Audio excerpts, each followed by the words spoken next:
श्वास आत्मा और परमात्मा के बीच की कड़ी है।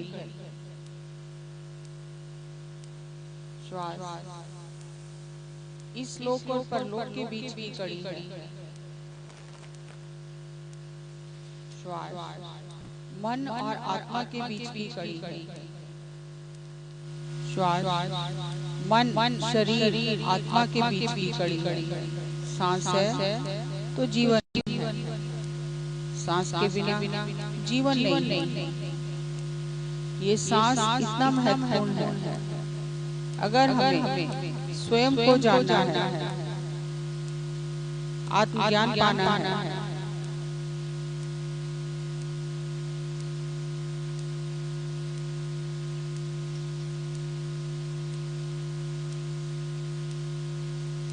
ब्रह्मांड को जानना है, तो उसके लिए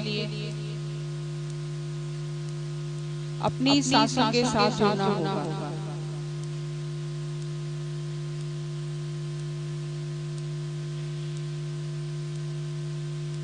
हर प्रकार के सोच विचार को छोड़कर घर, परिवार, समाज, नौकरी,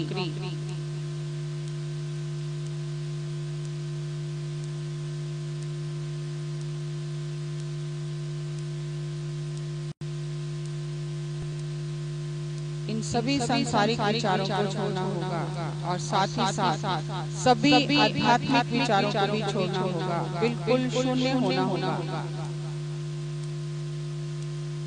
स्वयं की खोज,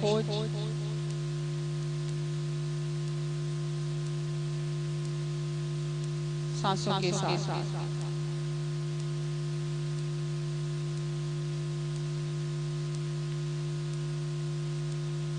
कोई मंत्र नहीं, कोई जाप नहीं, कोई कल्पना नहीं,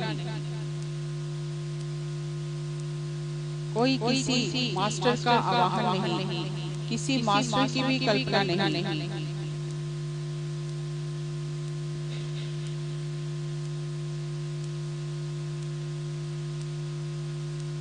निरंतर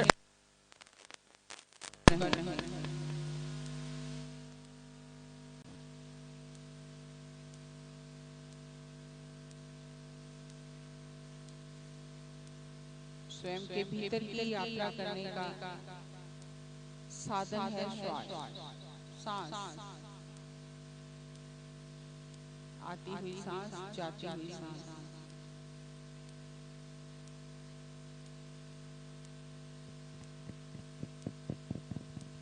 हर एक सांस जो हम ले रहे हैं, हर एक सांस जो हम छोड़ रहे हैं, अपनी स्वाभाविक सांसों के साथ एक होकर रहे हैं।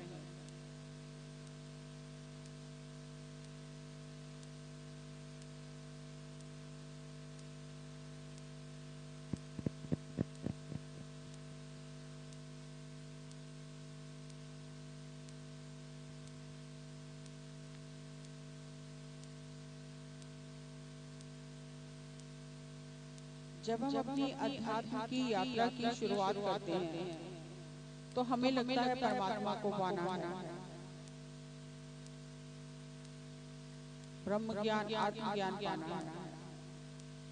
और उसकी खोज में हम जगह जगह भटकते हैं, कई तरह की विधियां करते हैं, कई तरह के लोगों से मिलते हैं कि शायद यहाँ से कोई रास्ता मिले, शायद यहाँ से कोई रास्ता मिले, कोई आशीर्वाद दे दे, कोई कुछ कर दे।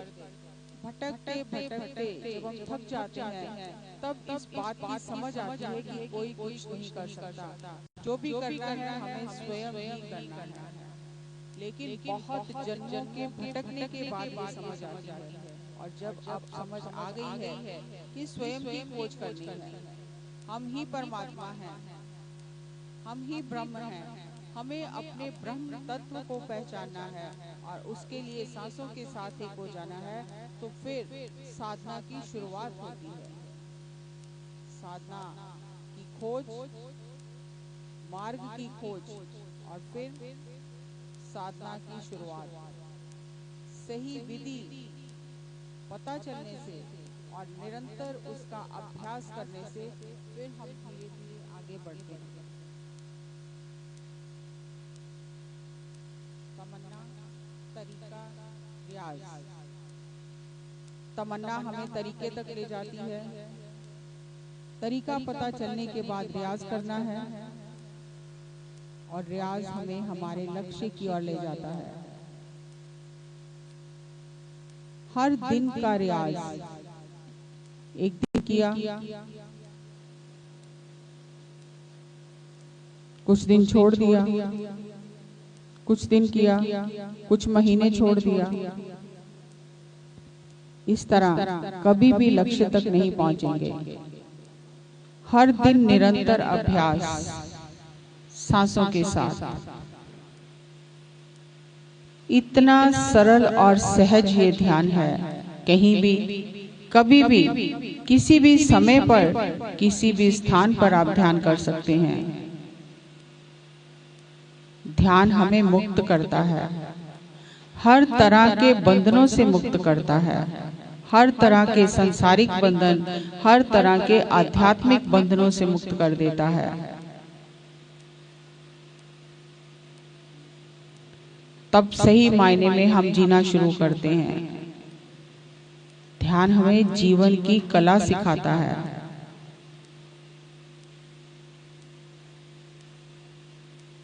ध्यान से पहले भी हम जीते हैं, लेकिन नीरस जीवन जीते हैं। ध्यान के बाद हमारा जीवन रस से परिपूर्ण हो जाता है। हर छोटे से छोटे काम में, हर बड़े से बड़े काम में हमें आनंद आता है।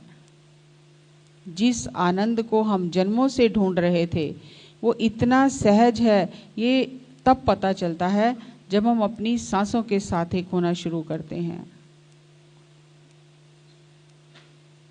आती हुई सांस, जाती हुई सांस।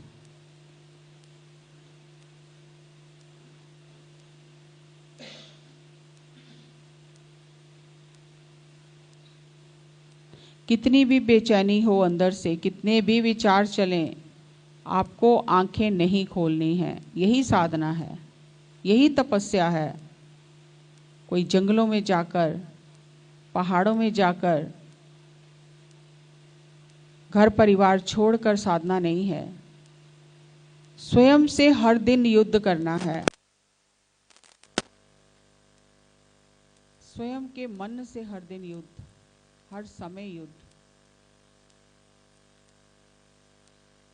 अपने मन के पीछे चलना है या गुरु के बताए हुए मार्ग और ज्ञान के साथ रहना है, ये हमारा स्वयं का निर्णय है। जिस प्रकार एक छोटा बच्चा स्कूल जाने के समय रोता है, जाना नहीं चाहता, लेकिन माता पिता उसे स्कूल भेजते हैं क्योंकि वो जानते हैं कि स्कूल जाने से, पढ़ाई करने से ही इसका जीवन बनेगा। इसी तरह आत्मा भी जानती है, गुरु भी जानते हैं कि सांसों के साथ रहकर ध्यान करने से ही इसे स्वयं की पहचान होगी, आत्मज्ञान प्राप्त होगा, ब्रह्म ज्ञान प्राप्त होगा।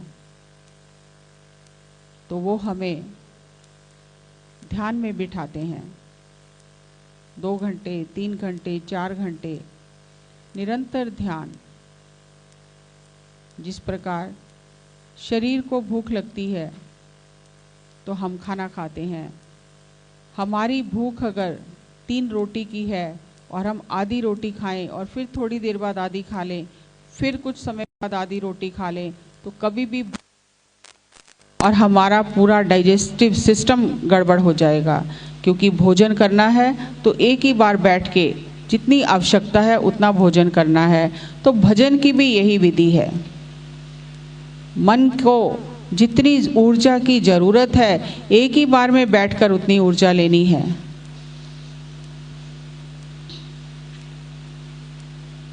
उसका जो फॉर्मूला बताया गया कि जितनी आपकी उम्र है उतने मिनट आपको कम से कम ध्यान करना है। ज़्यादा आप कितना भी कर सकते हैं, कम से कम उतने मिनट जरूर बैठें ताकि आपके मन की भूख मिटे। शुरू शुरू में मन बहुत बेचैन करता है, आंखें खोलने का मन करता है, उठ जाने का मन करता है। शरीर भी सहयोग नहीं करता, क्योंकि हमने उन्हें शरीर को बैठना ही नहीं सिखाया, भागना सिखाया है, दौड़ना सिखाया है, काम करना सिखाया है, विश्राम करना, शांति से बैठना सिखाया ही नहीं। तो शुरू शुरू में मन और शरीर दोनों विद्रोह करते हैं। इसलिए मन और शरीर से ऊपर उठकर, मन और शरीर से ऊपर उठकर सांसों के साथ एक होना है। आती हुई सांस और जाती हुई सांस। प्यार से इस मन को समझाएं कि अभी मेरा ध्यान करने का समय है। मैं तुम्हारी सभी बातें सुनूंगा, लेकिन ध्यान से उठने के बाद। तो आप देखेंगे धीरे धीरे मन शांत होने लगेगा। लेकिन अगर मन की बेचैनी के चलते आप बार बार आंखें खोलेंगे, शरीर को हिलाएंगे, तो ध्यान नहीं हो पाएगा। यही तपस्या है, यही साधना है, शरीर और मन को साधना।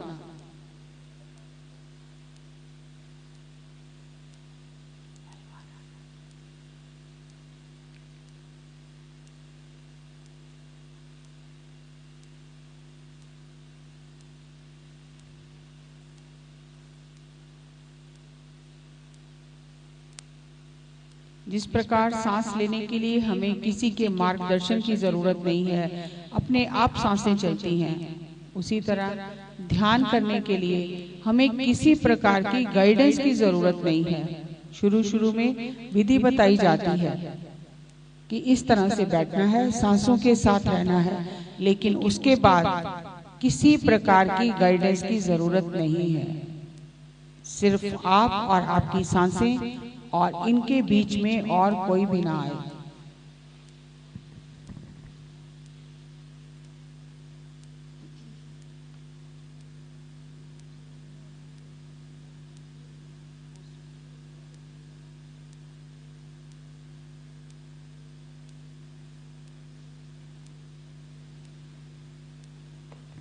संगीत के साथ, सांसों की ताल के साथ एक हो जाएंगे।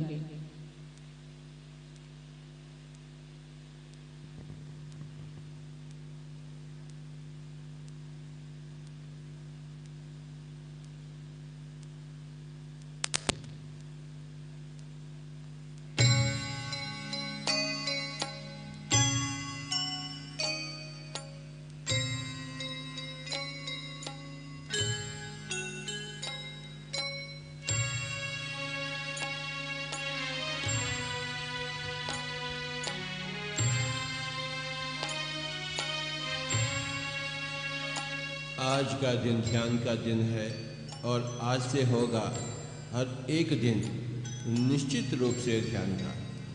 ध्यान हम सब मिलकर आज कर रहे हैं। कृपया कोई भी आंखें न खोलें, सुखत बैठें, कोई बेचैनी नहीं।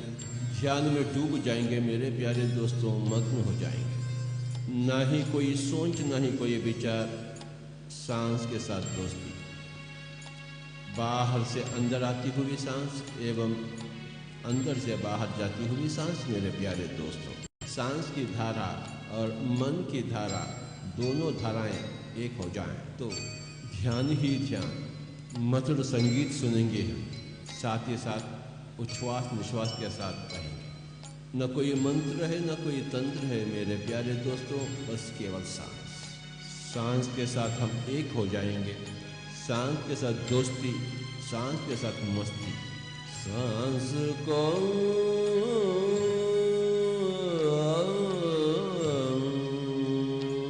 सांस को अपना ले। हम स्वयं भगवान हैं, परंतु भाग्यशाली बनने के लिए हमें ध्यान अभ्यास चाहिए। सांस को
गोपियां विचल।